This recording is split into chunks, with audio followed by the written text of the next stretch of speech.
გზა, რომელიც ახალციხის მეშვიდე საჯარო სკოლამდე, ერთ-ერთ საოჯახო სასტუმრომდე და რაიონულ ექსპერტიზამდე მიდის, დღეს ასე გამოიყურება. მას შემდეგ, რაც გაერთიანებული წყალმომარაგების კომპანიამ საკანალიზაციო სისტემა გაიყვანა და გზის დაზიანებული საფარი მოასწორა, გავლა შეუძლებელი გახდა. მდგომარეობა განსაკუთრებით მძიმდება წვიმის შემდეგ. ტალახში ავტომობილებს გადაადგილება უჭირთ.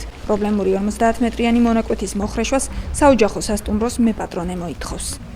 მანქანას ვაჩერებთ ქვემოთ, ბიჭები არიან დაცვის ბიჭები, იმათ ვაბარებთ და ამოდიან სახში კაცები ფეხით.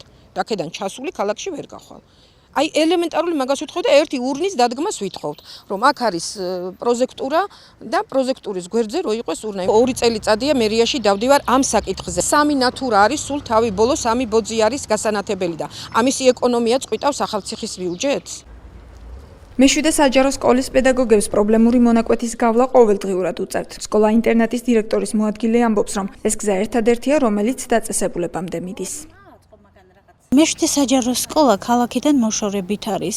მოსასვლელი გზა, რომლითაც სკოლაში მოვდივართ, ძალიან მცირე მონაკვეთი არის მოსაწესრიგებელი. ჩვენ ვფიქრობთ, რომ ამას, როდესაც ავადმყოფოს გზა მოწესრიგდება, ქალაქის მუნიციპალიტეტი, ხელმძღვანელობა გაითვალისწინებს და ამ გზასაც გაგვიკეთებენ. პრობლემის თაობაზე ახალციხის მერიას მივმართეთ. საზოგადოებასთან ურთიერთობის სამსახურში განგვიმარტეს, რომ მოსახლეობისთვის პასუხის გასაცემად ქალაქის თვითმმართველობაში ვერავინ მოიცლიდა.